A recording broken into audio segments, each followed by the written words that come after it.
بسم اللہ الرحمن الرحیم۔ السلام علیکم۔ یہ کاشانہ بصیرت یوٹیوب چینل کا آڈیو بک سیکشن ہے، اور ہم نے یہاں جس کتاب کے مطالعے کا آغاز کیا تھا اس کا نام ہے فطرت، جو آیت اللہ مرتضی مطہری صاحب کی تصنیف کردہ ہے۔ آج میں اس کے پارٹ 2 کے ساتھ آپ سے مخاطب ہوں۔ پچھلے پارٹ 1 میں ہم اس کتاب کے صفحہ نمبر 19 تک پہنچ گئے تھے اور آدھے سے زیادہ صفحے کا مطالعہ کر لیا تھا۔ اب اس صفحے پر اگلا موضوع ہے، اور اس صفحے کی یہ آخری لائنیں بھی ہیں۔ موضوع ہے لفظ فطرت کا لغوی مفہوم۔ لکھا ہے کہ اب ہم پہلے مسئلے سے بات شروع کرتے ہیں۔ سوال یہ ہے کہ لفظ فطرت کہ جو قرآن میں آیا ہے اس سے کیا مراد ہے؟ کوشچن مارک ارشاد خداوندی ہے، اور یہ اب ہم صفحہ نمبر 20 پر پہنچ رہے ہیں۔ فطرت اللہ التی فطر الناس علیہا، یہ سورہ روم کی آیت نمبر 30 ہے جو یہاں بیان کی جا رہی ہے، اور پھر آگے لکھا ہے کہ مادہ، اور انورٹڈ کاماز میں ہے فطر، یعنی اور پھر بریکٹ میں لکھا ہے فطرہ، یعنی قرآن میں متعدد بار استعمال ہوا ہے۔ کبھی فطرہن، یہ بھی انورٹڈ کاماز میں ہے، یہ سورہ انبیاء کی آیت نمبر 56 میں یہ آیا ہے، اور پھر کبھی فاطر السماوات والارض، یہ سورہ انعام اور آیت نمبر ہے 14، اور دیگر 5 آیتیں جو دی گئی ہیں یہاں پہ، وہ کہتے ہیں کہ کبھی لکھا ہے کبھی انفطرتو، یہ سورہ انفطار کی آیت نمبر 1 ہے، اور کبھی آیا ہے کہ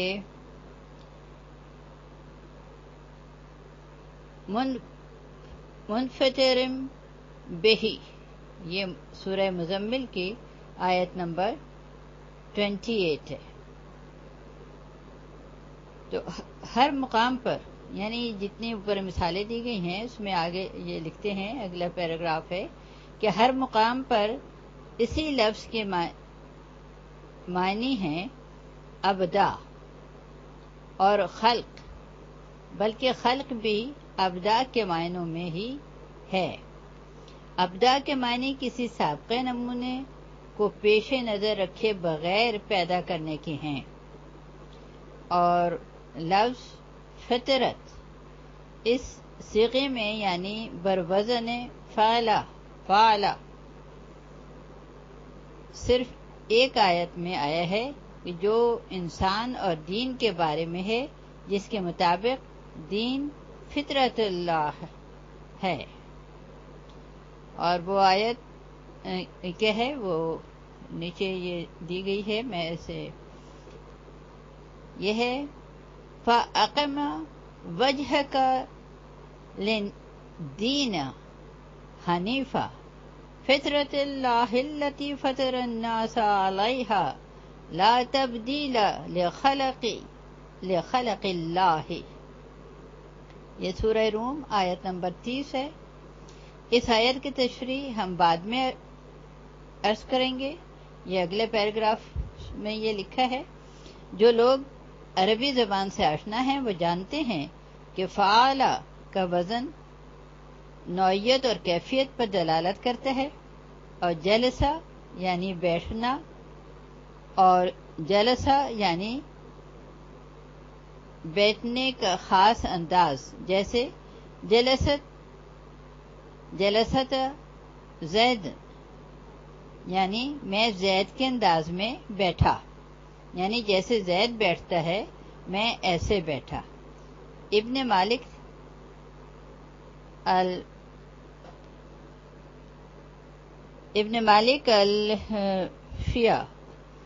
الفیہ میں کہتے ہیں کہ جیسا کہ ہم کہہ چکے ہیں کہ قرآن میں لفظ فطرت انسان اور دین کے ساتھ اس کے رابطے کے بارے میں آیا ہے.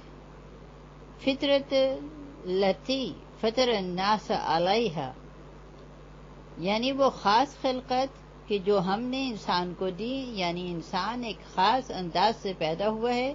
یہ جو آج کل کہا جاتا ہے کہ انسانی امتیازات، تو اس سے فطرت کا مفہوم نکلتا ہے، اور یہ اس صورت میں ہے کہ جب ہم انسان کی اصل خلقت میں کچھ امتیازات اور خصوصیات کے قائل ہوں، یعنی فطرت انسان کے معنی ہوئے خلقت اور آفرینش کے اعتبار سے انسان کے امتیازات و خصوصیات. پھر اب ہم یہ صفحہ نمبر 21 پر پہنچ گئے ہیں، اور یہاں اب اگلا موضوع جو ہے وہ ہے ابن اسیر کا قول. اور پیراگراف شروع ہوتے ہیں اور لکھا ہے کہ حدیث کی لغات کے بارے میں لکھی جانے والی معتبر کتب میں ایک کتاب ابن اسیر کی النہایہ ہے، اور پھر اس کے بارے میں کچھ نیچے نوٹ دیے ہیں جو میں پہلے پڑھ لیتی ہوں، پھر بعد میں آگے پورا اس کو مکمل کروں گی. وہ یہ ہے کہ 2-3 یہ النہایہ اور یہ ابن اسیر جو ہیں یہ 3 بھائی ہیں کہ جن میں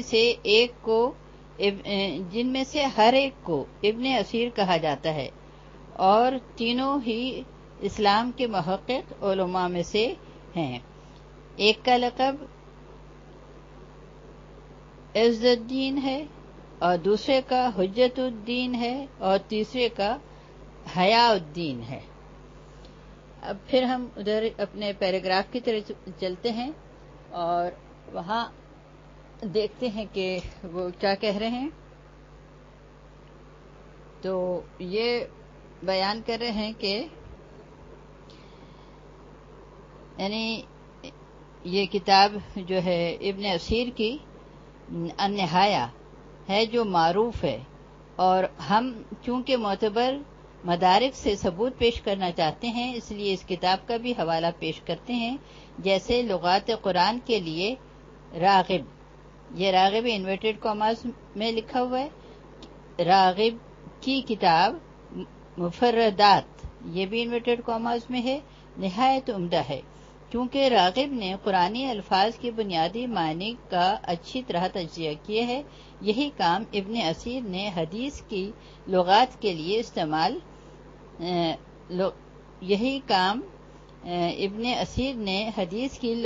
کے لیے انجام دیا ہے. النہایہ میں ابن اسیر نے اس معروف حدیث کو ذکر کیا ہے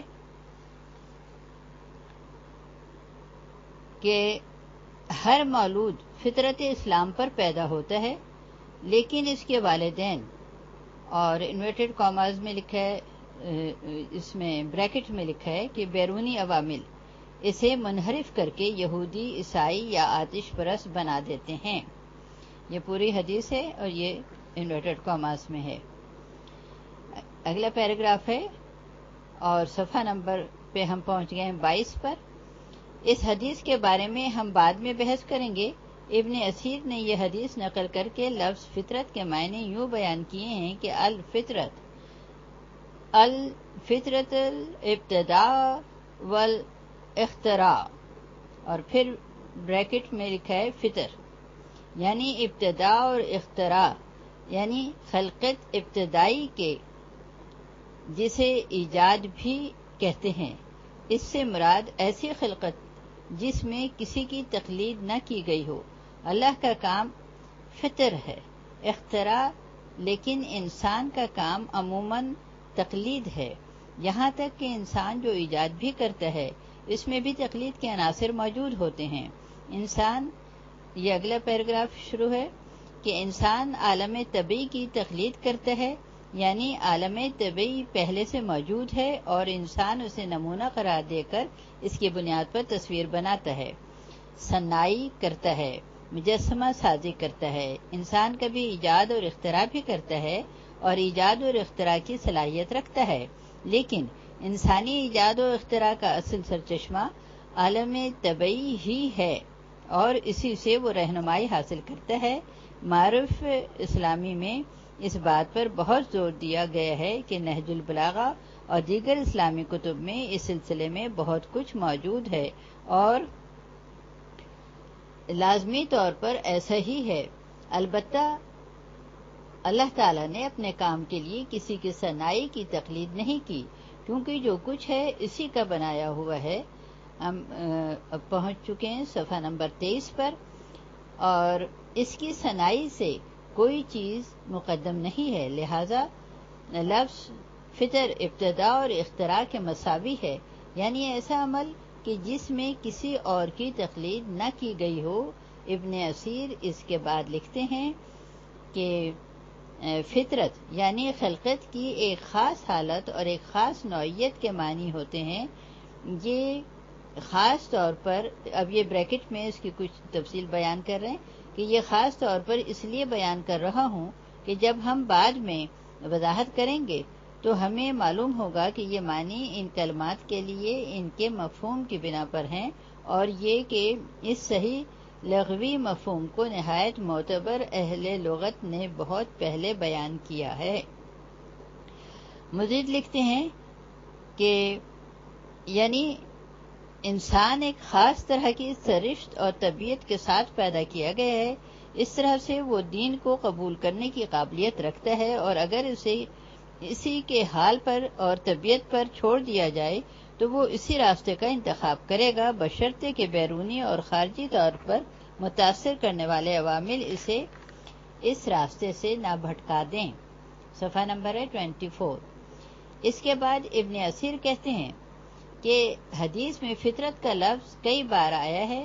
مثال کے طور پر پیغمبر اکرم صلی اللہ علیہ وآلہ وسلم کی ایک حدیث کہ جس کا ابتدائی حصہ ابن اسیر نے نہیں لکھا، یوں بیان ہوا ہے: علی غیر فطرت محمد، یعنی علی غیر دین محمد۔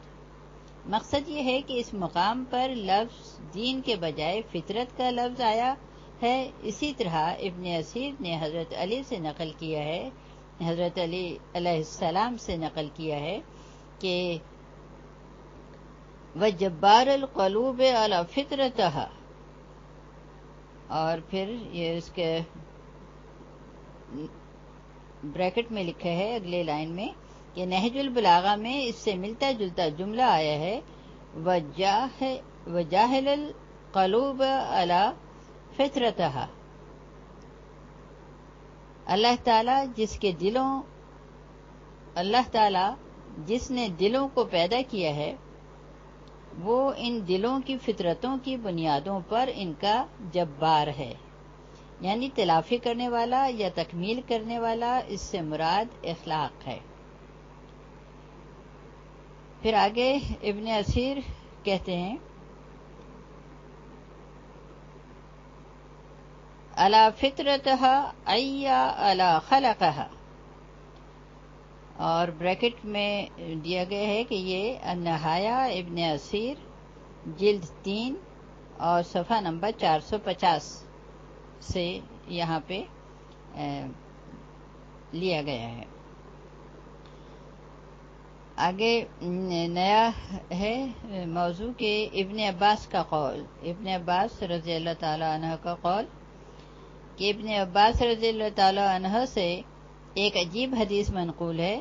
اس حدیث کو میں اس امر کے لیے قرینہ سمجھتا ہوں کہ فطرت کا لفظ ان الفاظ میں سے ہے جنہیں قرآن نے ہی پہلی مرتبہ استعمال کیا ہے۔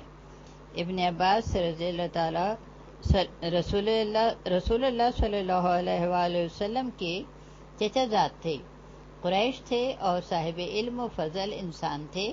وہ کوئی عجمی نہ تھے کہ ہم کہیں کہ عربی زبان سے واقف نہ تھے۔ وہ کہتے ہیں کہ میں نے قرآن میں آنے والے لفظ فطرت کو پہلی بار اس وقت سمجھا جب ایک مرتبہ میری ایک بادہ نشین بدو عرابی سے ملاقات ہوئی. اور پھر آگے یہ بریکٹ میں ہے، 3-4 لائنیں ہیں جو یہ وضاحت کی گئی ہے کہ یہ بادیہ نشین بدو یہ عرابی کیا ہوتے ہیں، کون ہیں. تو لکھا ہے کہ عرابی یعنی بادیہ نشین. قرآن میں آنے والا لفظ عراب اس معنی میں نہیں ہے کہ جس میں آج ہم استعمال کرتے ہیں. ہم لفظ عراب کو عرب کی جمع کے طور پر استعمال کرتے ہیں، جبکہ عرب کی جمع عرب ہے، اور عراب اور عرابی عام طور پر بادیہ نشینوں کو کہتے ہیں. یاد رہے کہ فارسی زبان میں آج کل لفظ عراب عرب کی جمع کے لیے بولا جاتا ہے. یہ بریکٹ بند ہو گیا.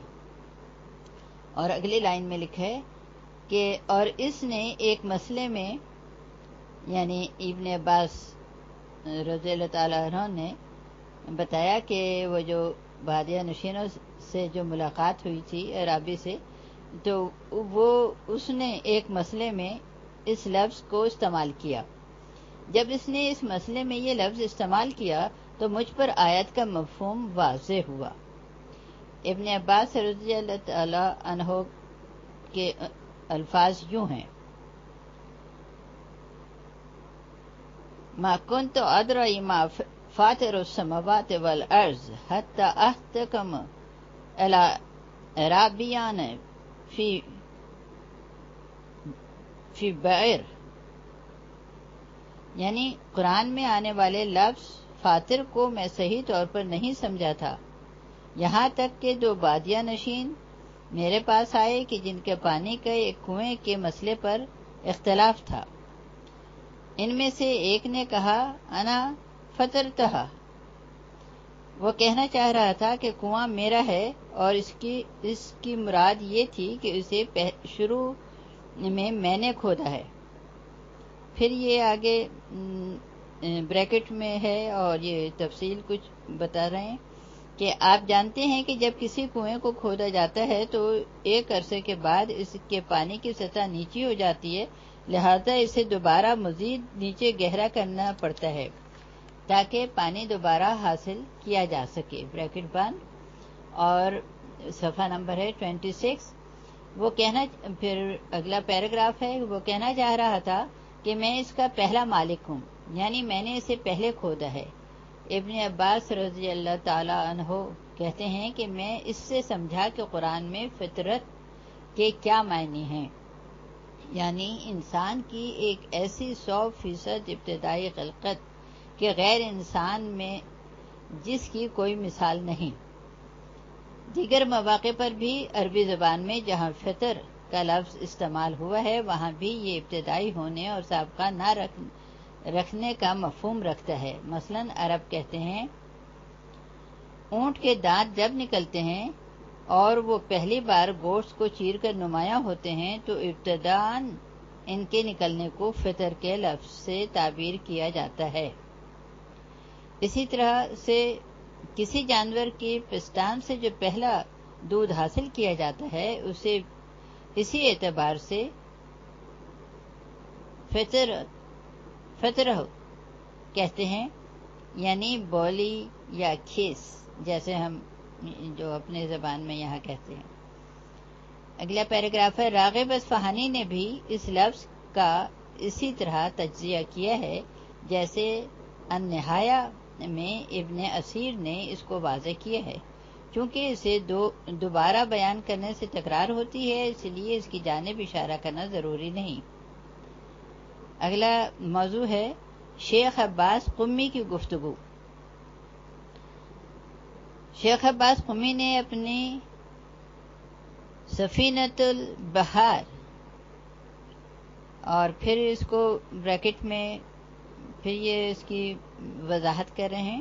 یہ شیخ عباس قمی کی بہترین، مفید ترین اور ایک اہم کتاب یہی ہے کہ حدیث کے بارے میں ہے، اور اس کتاب میں انہوں نے مجلسی مرحوم کی کتاب بہار کے احادیث کو لغوی اعتبار سے واضح کیا ہے۔ در حقیقت یہ مجلسی مرحوم کی بہار، جو ان کی کتاب کا نام ہے، کی احادیث کی ایک فہرست ہے، اور اس کتاب میں انہوں نے کسی حد تک ابن اسیر کی پیروی کی ہے، اس فرق کے ساتھ کہ ابن اسیر کی زیادہ توجہ لغت کی طرف ہے اور ان کی احادیث کی طرف۔ بریکٹ بند۔ اب اس کو بریکٹ کے عبارت کو چھوڑ کے میں پھر دوبارہ جملے کو شروع سے پڑھ کے پھر آگے، تاکہ آپ کو سمجھ آ سکے کہ شیخ عباس قمی نے اپنی سفینۃ البحار میں ایک اہم ماہر لغت مترزی سے نقل کرتے ہیں کہ اس نے کہا ہے کہ فطرت یعنی خلقت، اس کے بعد غوالی اللیالی، یہ انورٹڈ کاماز میں لکھا ہے، سے یہ حدیث نقل کرتے ہیں، یعنی یہ نام ہے جس سے یہ حدیث نقل کی ہے، اور وہ حدیث یہ ہے کہ یعنی ہر مولود فطرت اسلام پر پیدا ہوتا ہے۔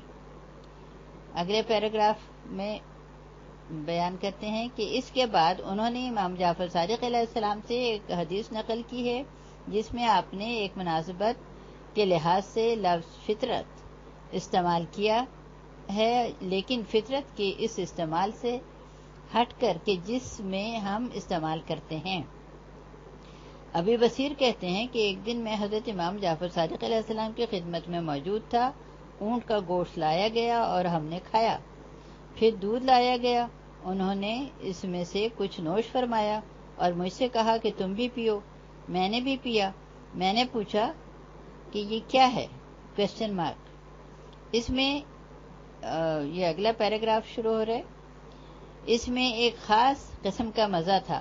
آپ نے فرمایا انہل فطرت، یہ فطرت ہے، یعنی اب یہ اس میں بریکٹ میں اس کے وضاحت کر رہے ہیں کہ دودھ دہتے وقت اس کی جو جھاگ بن جاتی ہے وہ مراد ہے، یعنی وہ جو اوپر جھاگ جس وقت دودھ نکالا جاتا ہے تو اس سے جو وہ جھاگ سے پیدا ہوتی ہے۔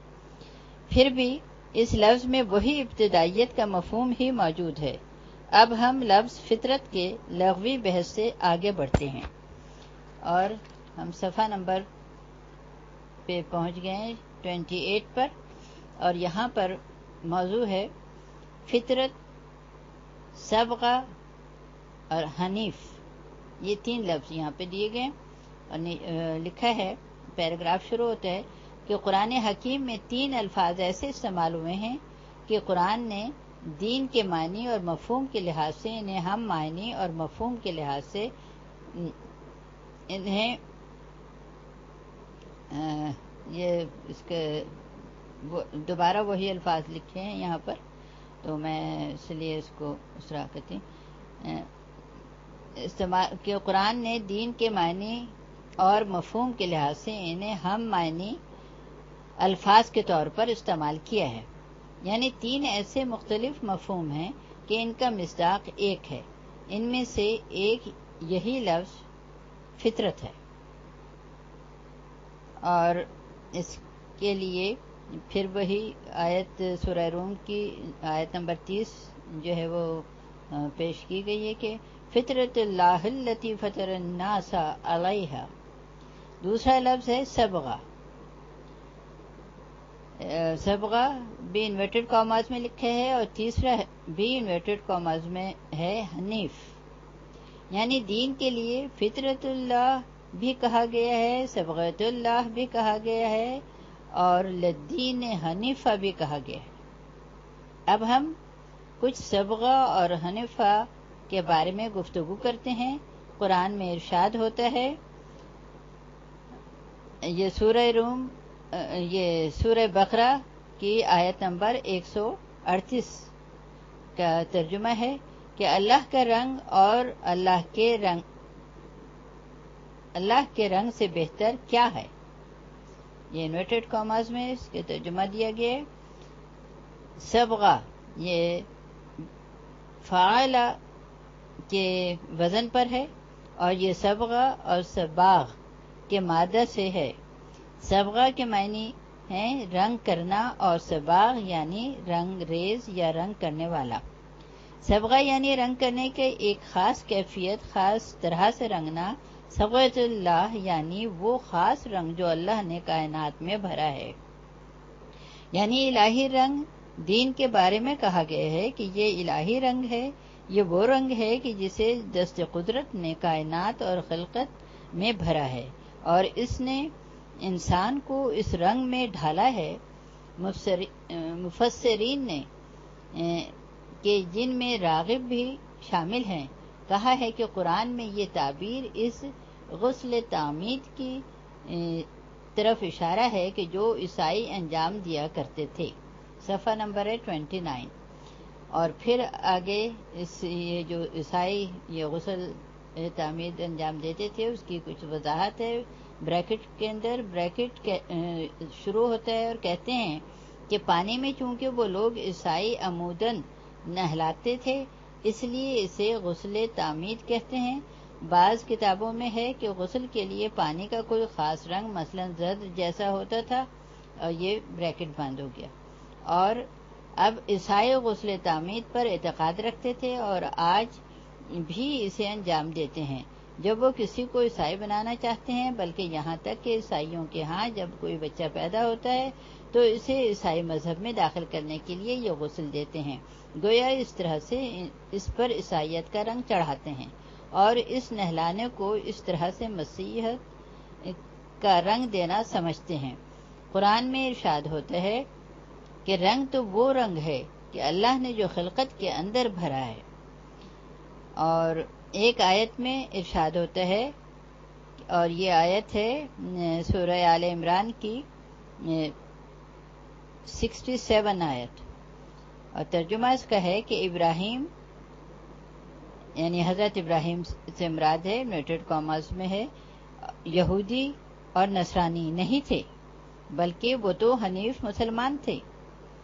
یہ انورٹڈ کاماز کلوز ہو گئے۔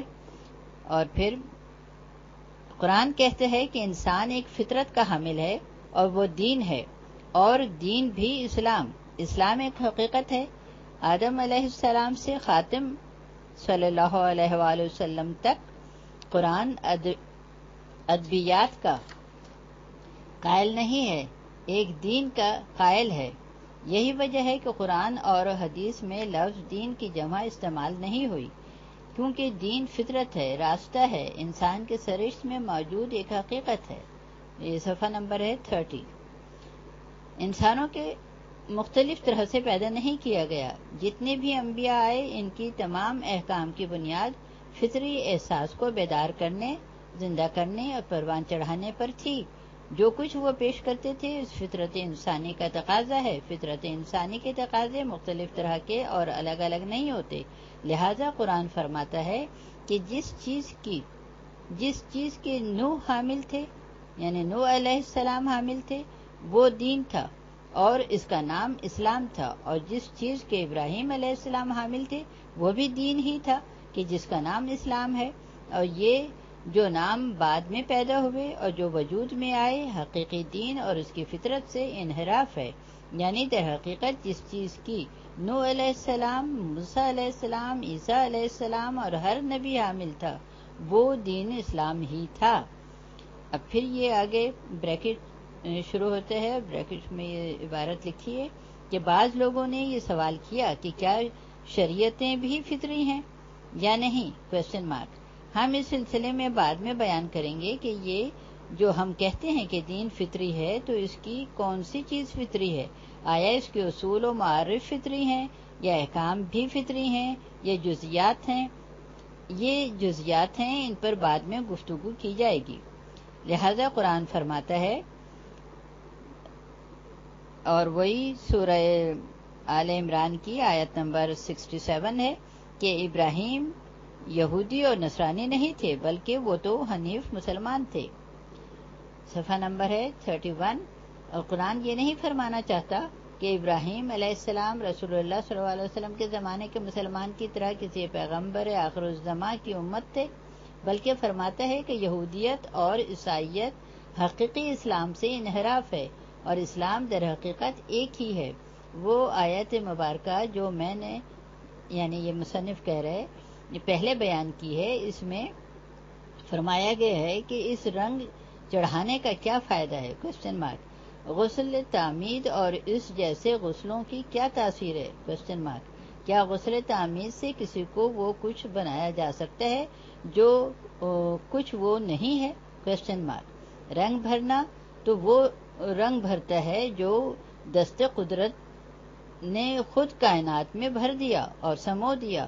اللہ یہ فرمانا چاہتا ہے کہ جو کچھ ہمارا نبی کہتا ہے وہی حقیقی اسلام ہے، وہی فطرت حقیقی ہے۔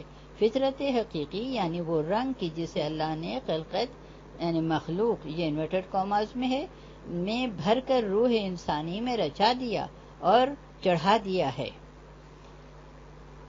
یہ سارا اس کی تھا۔ اب آگے ہے راغب اصفہانی کہتے ہیں وہ کہتے ہیں کہ البتہ وہ فطرت کو عقل پر منحصر سمجھتا ہے، اور اس میں جو یہ لکھا گیا ہے وہ کچھ عربی میں ہے لیکن اس میں کسی طرح کی کوئی اعراب وغیرہ نہیں ہے، تو اس لیے میں اس کے پڑھنے سے تھوڑا گریز کر رہی ہوں تاکہ کہیں کوئی غلطی نہ ہو، اور جو اس کا ترجمہ ہے وہ میں آپ کو بیان کر رہی ہوں۔ یعنی قرآن کریم میں صبغۃ اللہ کی عبارت اس چیز کی طرف اشارہ ہے کہ جو اللہ تعالیٰ نے خصوصاً انسانوں میں پیدا کی ہے، یعنی عقل، جو انہیں حیوانوں سے اشرف، افضل اور ممتاز کرتی ہے، اور یہی فطرت ہے۔ عیسائیوں کے ہاں جب کوئی بچہ پیدا ہوتا ہے تو وہ اسے 7ویں دن پانی میں عموداً ڈبوتے ہیں، اور اس سے وہ یہ خیال کرتے ہیں کہ بچے پر عیسائیت کا رنگ چڑھ گیا ہے۔ اس پر اللہ تعالیٰ نے فرمایا اللہ کے رنگ سے بہتر کیا ہو سکتا ہے؟ Question mark. یہ آیت کا اس میں اللہ تعالیٰ نے جو فرمایا اس کا، اور صفحہ نمبر ہے 32۔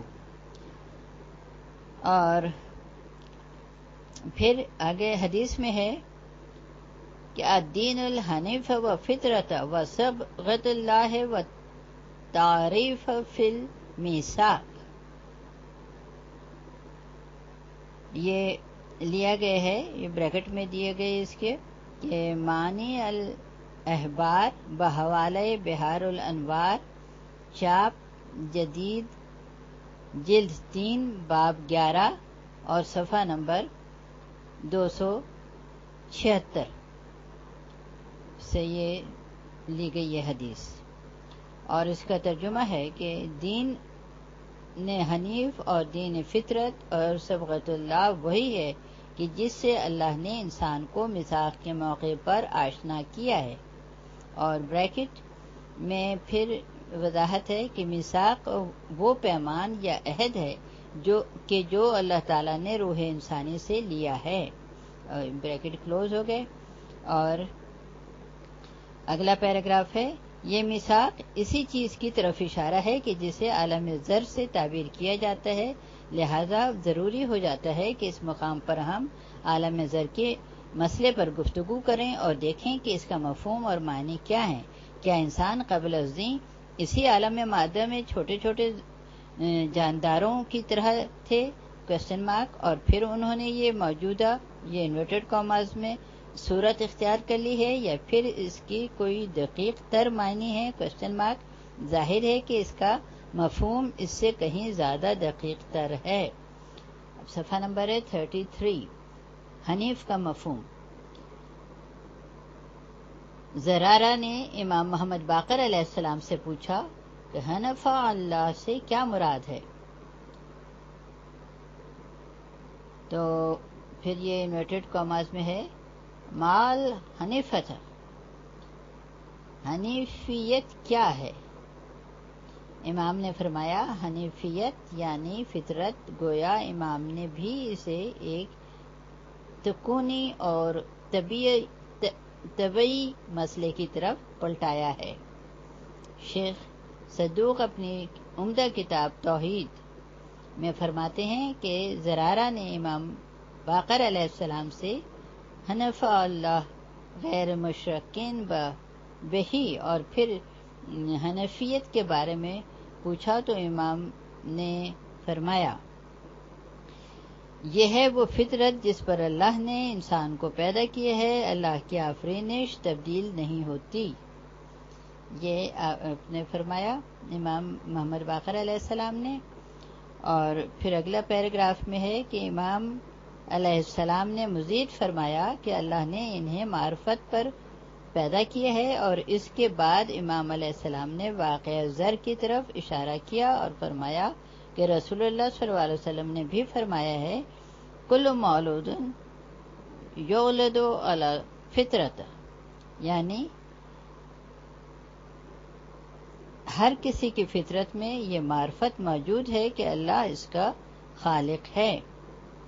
اور ایک اور حدیث میں امام محمد باقر علیہ السلام نے فرمایا، صفحہ نمبر ہے 34، کہ اللہ کی مضبوط رسی توحید اور رنگ اسلام ہے۔